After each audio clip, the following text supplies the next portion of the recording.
Hey guys, it's a very rainy day and I needed some groceries because there's nothing in the fridge again, and yeah,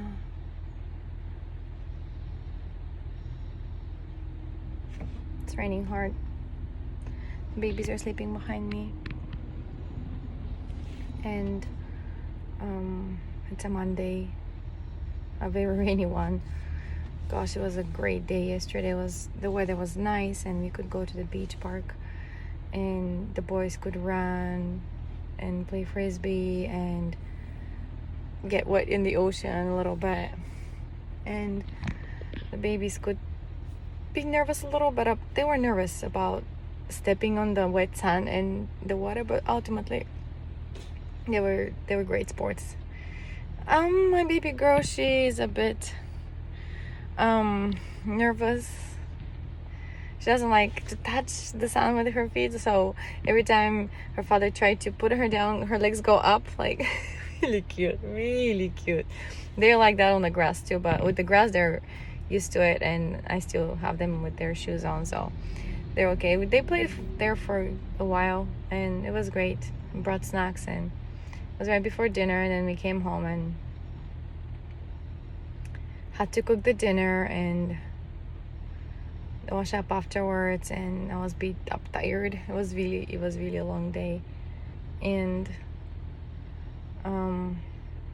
yeah, Saturdays and Sundays are long days for me. It's because I have to deal with all 5 kids at the same time in the house, and the boys are getting bigger and they have lots of energy that they need to.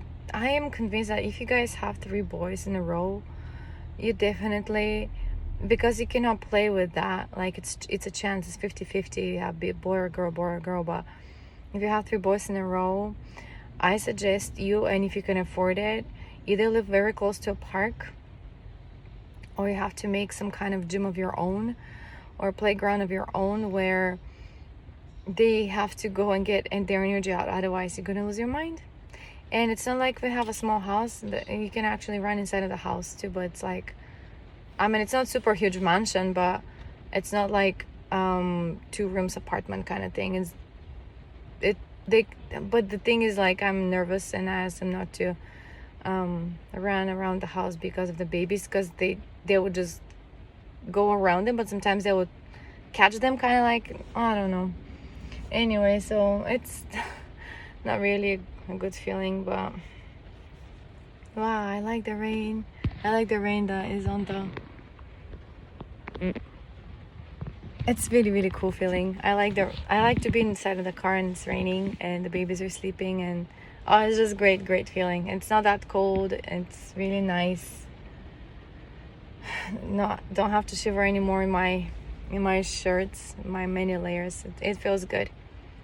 Yesterday was like, what, 26, 27 degrees Celsius. Wow, that was like, it's like summer is hitting us soon. Yeah, it's my niece's birthday today too, and it's a big day back home in Bulgaria. During communism, that day was celebrated by everybody out. What did they call it? We call it manifestatia, which is it's not manifestation. So like, it's not like, it's a different word in English, but like you go, it's like parade. People get together and then march outside, and they have the national anthems, and then they have celebrations, and some people are dressed up in the national traditional clothing and dance, and they have we celebrate that day. Is dedicated to the 2 brothers who created the alphabet, the Cyrillic alphabet, and so it's really cool to... It's also the day of the teachers. Like, it's like the mentors and teachers, it's their day. So sometimes kids would bring flowers to their teachers on that day, and classes will be like, it's, I don't know if canceled classes, I don't remember. I don't think so, because we had special events in the schools, I remember, but now I don't know how it is. It's towards the end of the school year back home, so They start in September, the mid-September, and then finish in June for the bigger kids. I think the first graders and second graders maybe are finished by May 24th. I don't know. But yeah, so, oh, my little guy's up. Hello, sunshine. Hey, good morning, sunshine. It's almost lunchtime, beautiful boy. He's really cute. So yeah, I remember being dressed up in like special clothes, but that was during communism. I think afterwards it was still it's still a festive kind of day, but in more like liberal way. Like you could do whatever you want, but like kids still go to school. Probably they have some kind of events in schools, but it's not like people parading outside like before. No, it's not like that. My dad told me that one year he remembers as a young guy, on that day it was snowing, so they canceled the parade. I was like, what? It was snowing on May 24th. That's like one time in his life he remembered that, and he said it was like, wow, like here's 27 yesterday, and it's like summer temperatures. The water, the ocean was so warm on the shallow places, and over there it's still like kind of like chilly and rainy. It's like here. I figure it out every time I ask my parents, well, how's the weather there? It's exactly the same like here. It's like, where's Europe, where's Japan? And it's still kind of like the same kind of weather. I'm like, this is really weird. And we're not even the same. Like, they're more north of us, I feel like. Here is more south. So here is warm. Definitely here is warmer, and temperatures go like 40 easily. And I don't know if it would ever call it global warming, whatever, but like when I was little, I remember when it hit 30, 32 degrees Celsius, it was all over the news, you guys. That was like unheard of. It was so hot.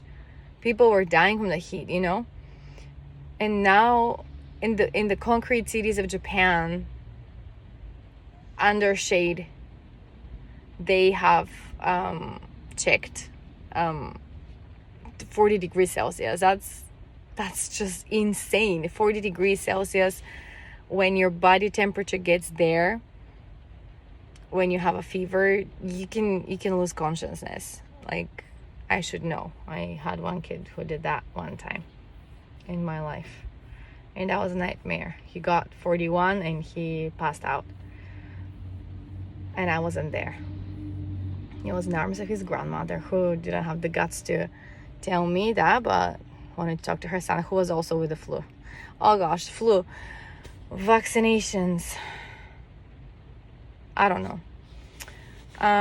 Yeah, that's the one nightmare I had to go through. No, it's not the only one nightmare I have. I could write a book about the nightmares I've lived through here, and every mom probably goes through those hardships, and if not worse. I have friends who lost children and stillborn, and later on, like, it's just everybody has their own. But for me, it was challenging as well, as when how they came about. It was just a trauma I'll never forget. I don't know, for whatever reason, I don't have good memory of that. I am grateful that I gave safe birth to them through a C-section, but the C-section itself and the whole experience and the loneliness and just the misery and the fear and the pain, that was like a mixture of horror to me. So I don't want to look back at it. Like, I celebrate their birthday, obviously I will always do that, and I always remember that I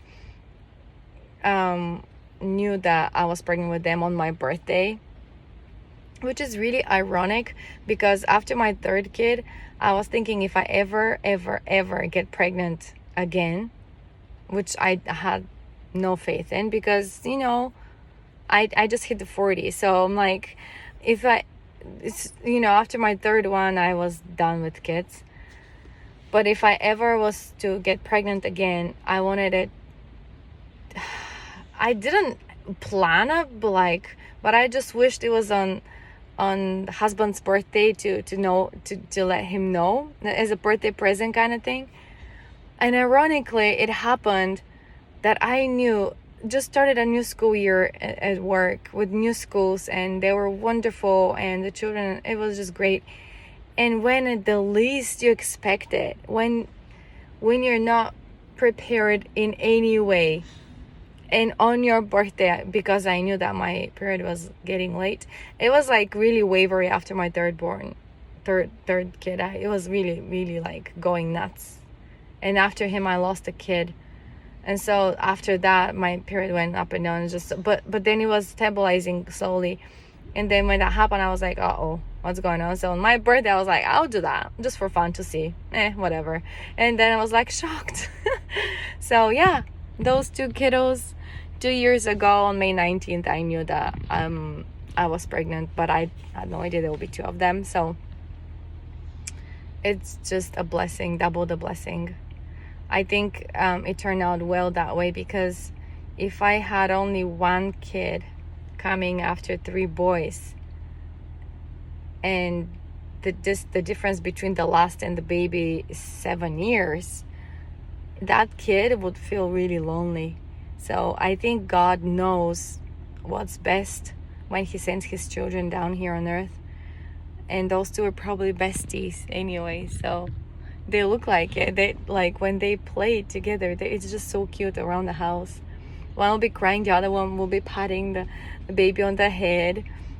Or if one is naughty, the other one will pat their legs. Get down, mommy's coming, kind of thing. It's just so cute. They're really cute.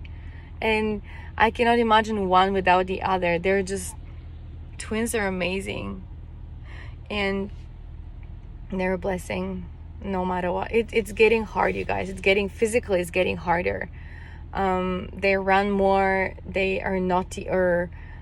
Even now, simple things like changing diaper is a challenge. I have to run after them, because the moment they see the diaper in my hand, they run away, and just to be naughty and cute. And so I had to run after them, and then they started throwing themselves and twisting themselves left and right, and it's just really hard. Like, I get sweaty just changing a diaper, because they turn and twist, and they're not even 2 years old. They're not even in the terrible two, but they're already strains of that. They're already signs of that. And it's amazing. I'm not ready for that, because there are 2 of them and one is a girl, and I don't know how girls act when they're 2-year-old. Probably, I assume they snuggle more, or they just throw more things. Like, she throws things at you. Like, she throws things at her brothers, and she smacks us on the face, and I don't think that's a good idea. But so we teach her not to, but I think she's slowly getting it. They're getting it. They're seeing that mommy has different faces for their different actions, and so they kind of recognize what is okay to do and what is not. But it's still hard. It's still really hard. You catch one and put the diaper on, and then the other one starts running away and hiding and just giggling from somewhere. It's just so cute and so tired. I'm beat up tired at the end of every day. I'm just beat up tired, and I love them to death. I cannot explain. It's just really weird. Being a mom is really, really weird. It's like, I don't know what kind of creature you are. You're so full of love for those little ones. You don't sleep like even 4 hours in a row, like without waking up straight. And you still keep going with the day. The day goes and you have to go, because right now they're sleeping in the car while I'm doing the grocery shopping. Like, I went to 3 different shops, and I just finished and got some groceries for the week. And they were sleeping. Like, he just woke up, so that's good. I'm done, so I'm just gonna go home from here. But it's just amazing how I'm talking about being a mom. So we go home, they'll be refreshed, ready to get some lunch in their system, and then after that I'll feed myself probably something, and I'll be tired. I'll be beat up tired, but then I just play with them around the house or do something. There's so much. I realized yesterday on Sunday, something that if I don't don't willingly make myself go to bed, I can go on and on and on and do chores constantly, nonstop, without stopping. You know what I mean? Like, I was thinking if I should go to bed, or I should wash this, or should I go to bed, or should I just get the laundry outside now at night while it's still not raining, so tomorrow morning. And so, like, this morning I got the laundry that I put yesterday, so it was already dry, guys. Otherwise, if I were to put it now, I mean, look at this weather. It's like, what? So you race with time, you race with weather, and you're thinking, what more can you do? And then if you don't think about yourself, eventually it's gonna make you sick and you're gonna collapse. That's how it is. And so I did a lot of things yesterday, but I was like, you know what? I will go to bed. And we went to bed pretty late because we watched a movie, The Other Side of Heaven. The first one. We haven't seen the second one. There's a second one, but I just love that movie. I've seen it so many times, I'm sick of it, but like when you're in it, it's just really, really cool feeling, and I love it. And so we went to bed like almost 10 for a mother of 5 is like, what? How did you survive to keep your eyes open till 10? And then the babies took a little bit of time to they fight. When they go to their room where they sleep, they just fight. They go around, and I pretend I lie down, and when I lie down without a phone, if I have the phone in my hands, my baby girl is so offended. She sits on my lap and she just wants to be there in front of the phone and watch, because she sees sometimes like those animal videos, and she loves animals. And so I have to find always animal something, but then I'm like, you have to sleep, so turn off the phone and put it somewhere under a blanket or a cover, and so she doesn't see it. And then when I just lie down quietly, they come around. Eventually they make a few circles, or they just talk to each other, and then they roll down and they sleep. And then and only then I can fall asleep and cover them and cover myself, or just run to the bathroom real quick before I go to bed, or check something, or if I like chat with my friend or my sister, or think something like that, or I just pass out with them and just forget about everything. And yeah, it being a mom is like, what? It's just so crazy. But I love it at the same time. I don't know, I love it. I wouldn't change it for the world. Those are precious souls. I see them slipping away. Like, they love hugs and cuddles, but like they have their independent time now. They like to explore the house. They sometimes, when I grab them to hug them, they push me away kind of. I'm like, oh, you guys are growing so fast. Sometimes I see them hug each other, and it's just really cute. Yeah, seeing little people growing it's an amazing thing. Like, my firstborn will turn next month. In a few weeks he's gonna turn 11. The preteen, ooh-ah! And he's so tall. My gosh, he's gonna be a tall teenager. And they eat, and I definitely need to work so I can buy more food in the house, otherwise I'm screwed up.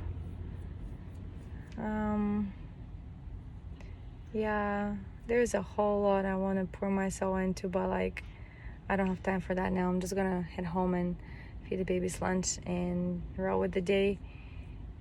And yeah, no much time phone time anymore for this mama. All right, see you guys, bye.